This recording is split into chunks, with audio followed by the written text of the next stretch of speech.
Erik, good morning. As you look at the remainder of this season, I guess if you look at yourself personally and this team, what are some of the goals that you guys have in these final couple games? So first of all, of course, the season didn't go the way we had planned, we had prepared for. But obviously we have 4 games left. One is on Saturday against Vancouver. That's the most important one for now. And we want to finish strong. Whatever it is, we also know, obviously, that nothing is in our hand anymore, so we are dependent on the others.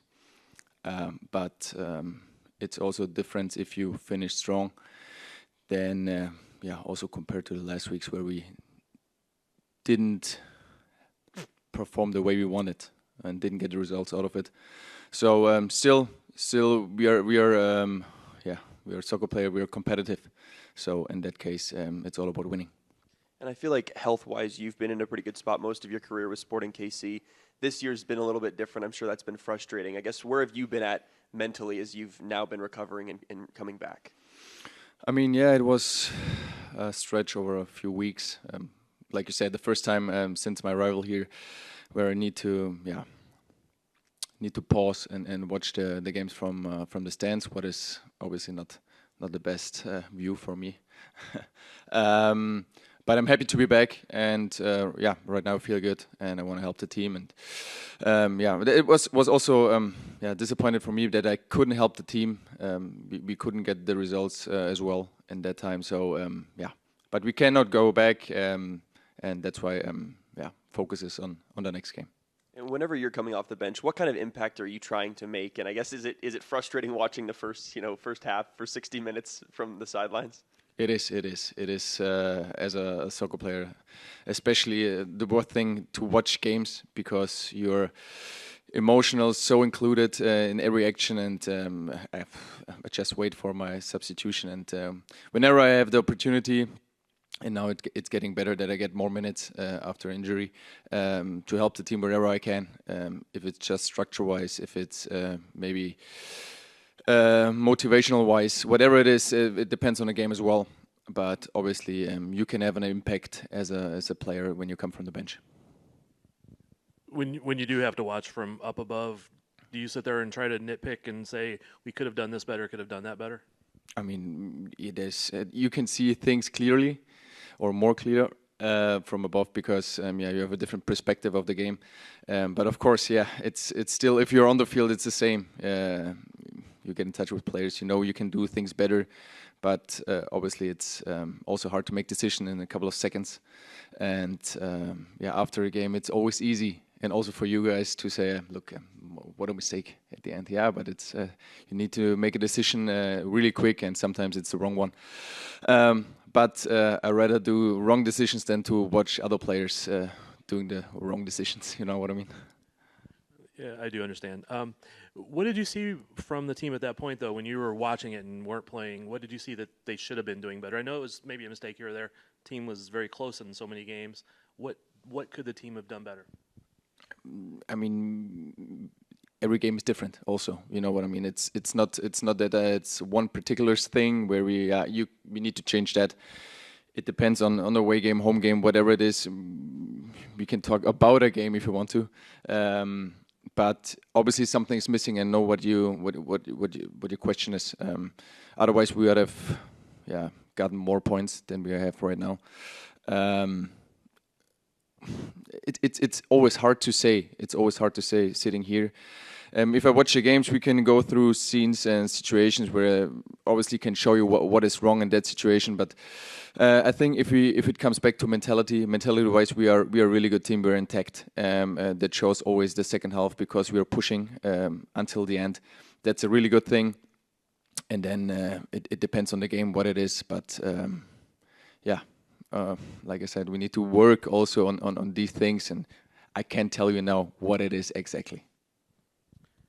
I wanted to ask you about Thomas Müller being on the other side this weekend. Just for a German like you, what does he mean in the grand scheme of the modern history of German football?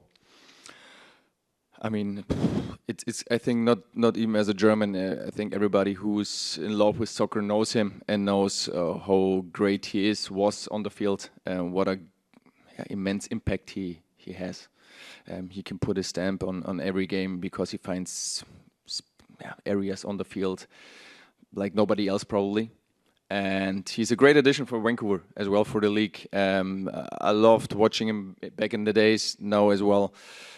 He's a kind of player who can play probably the next 5, 4, 6, 7 years, I don't know, because he has such a great instinct for whatever it is, and that makes it obviously more hard for us.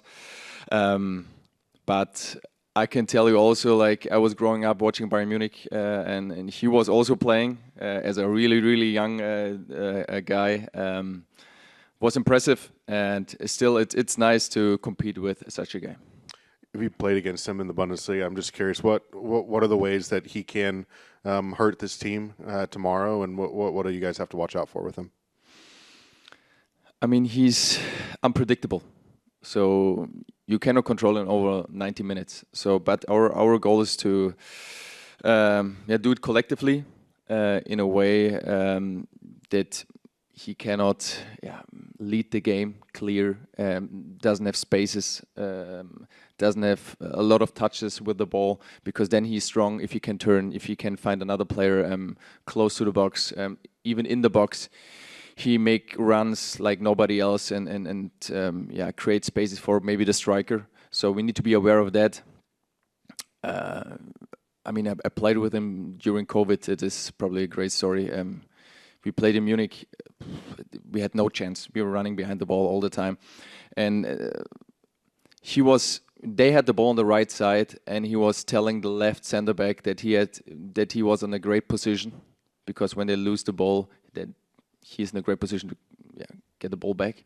So that was so impressive for me, because he didn't just realize the game, he also was aware of his players, when it comes to positioning, when it comes to different runs, he was telling players on the field to make runs. And that shows me also that he's a world-class player. So, and he will, like I said, he can put a stamp on the game, on every game, and we need to try to control it. With Vancouver in town this weekend, obviously Thomas Müller's a face that people will recognize. Erik was just telling us about how the control that he can have and the vision that he sees the game with.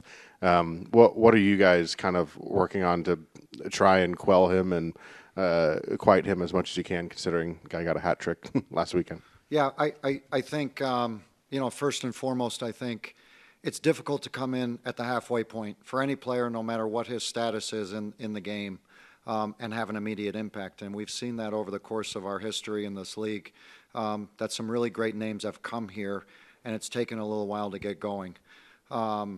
This player is different.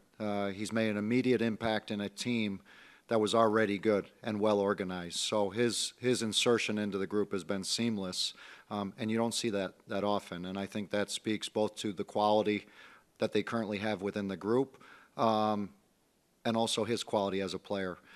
There's very few players as well that can be coaches on the field and basically pull the strings and conduct the game and see the opportunities and the spaces for himself and his teammates. And he's doing that as well. And so it's impossible to predict exactly where he will be and how he will operate, although we do know some of the tendencies. But he's a great player. We're going to have our best game to contest what they bring to the table. And so at the end of the day, it's really knowing a little bit about what they're going to do and where he will be, but most importantly, our approach, our mindset, and how we enter the game. The last matchup with Vancouver, I mean, you guys in their house got it up to 2-1. We're kind of pushing there to get the equalizer. What do you guys learn from maybe that first half of that game where it kind of got out of hand for you, and how you guys can maybe try and get a result this weekend? Vancouver's a difficult place to play, both with the surface and the opponent, as I was talking about earlier. And I think what we found out is the speed that they have is real. The ability to get in behind, the ability to get numbers in the box. They cross the ball very, very well, and they take their chances very well. Now they've added, as we just talked about, a world-class player to complement that attacking group. So for us, and I talk about a complete game, it's really being balanced in how we go forward, how we defend the goal, and in the transitional moments. Not to mention that from the set pieces, they're very, very dangerous. So I can't underemphasize the fact that we're going to need a complete game to find the result that we're looking for. Knowing where the team's at this point, how's the team's focus, going into these last 4 matches? I think we have, for the most part, a good mentality. The guys who want to be here, that really want to play, that want to achieve, haven't let off the gas at all. And then naturally, as you get towards the end of the year, people are thinking about other ideas and other things and moving on to other clubs. And that's normal whether you're at the top of the table or the bottom of the table. And so for us, that's kind of business as usual, knowing that we can't save everyone. But I would say, to a man, for the most part, we're a strong group and we do want to achieve. There's been a lot of uncertainty all year, but I mean, it's kind of coming down to the crunch time to be able to keep that focus. Are you proud of how they have been able to keep some focus on the games? 1,000,000%. And I've said it week in and week out, the resiliency of this group to go through what I would call an intense year in all facets. It's been challenging, but there's been also great opportunities. And I think the players, they never give up. They go 90 minutes, 90-plus minutes. We've seen it time and again that in the second half, in particular, we're a very dangerous team after the 60th minute. I don't think that's just due to tactics. I think that's the resiliency, the mentality of the players who, as I keep saying, they want to achieve. They want to be better than what they are today and be a better version of themselves tomorrow, and that's something we've been preaching. And so that's how we lead the days and the weeks and the upcoming games, and I think they've taken that message with both hands and done an outstanding job. And we all recognize the difficulty for the players, but you have went under a lot of uncertainty this year too. How are you doing? How are you keeping that focus? I think it's a great opportunity in practicing resiliency. And you never know how opportunities come to you, whatever role you play within a club, whether you're a player, a coach, or any other member of a staff. And so if you talk about the ideas of being the best version of yourself every day, I hope that you're practicing in that. And so I think that I've tried to take that approach and really be conscientious of being a better version and a better coach every day and getting the players ready week in and week out. And so it's been a tremendous experience for me and an opportunity.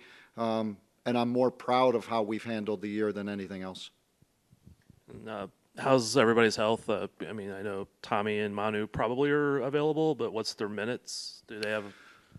Tommy's further along than Manu in terms of minutes and availability, but with both those guys, they've been out such a long time. We saw them introduced in the last game, and they had a decent impact, but they're by no means 90 minutes fit. So we're going to have to slowly bring them into the mix over the course of these last 4 games. But they will be an important piece in these last 4. Anybody else out? We will have Joaquin Fernandez, Andrew Brody. They will not feature this weekend. I might be missing 1 or 2, but not intentionally. And you talked about Thomas Müller. It's hard for any player to come in halfway through the season. I mean, you came in a situation after 6 games, and now you're at this point. What do you think you've learned about yourself as a coach and just as a professional about in this time? Well, I think there's obviously, having been in the club for a long time and coached in this league a long time, the learning curve of what it takes to win in the league wasn't much. It was clear to me when I took over the group some of the things that needed to be fixed. Not all the things could be fixed in 1 game, 10 games, or a season. It's going to take a little bit of time. But I think what I've learned over this time, both on the field and off the field, is the importance of relationships and building them within the group and maintaining the right approach every day, both through the staff, the players, and everybody in the building, that we are focused and concentrated on not just what our job is, but doing it with a purpose and intention that brings joy to ourselves and the game. And so I think at the end, that's what it's all about, is being better each and every day, but also creating some sort of an emotional connection and commitment to what you're doing. And I think I've learned that over the course of this year. Not that I didn't know it or had a feeling about it, but I've experienced this year, and I think I'll be a better coach for that coming next year. was going to ask, what's Joaquin's injury? Joaquin came up with a muscular injury. I believe it's the hamstring, and he's ruled out for the weekend.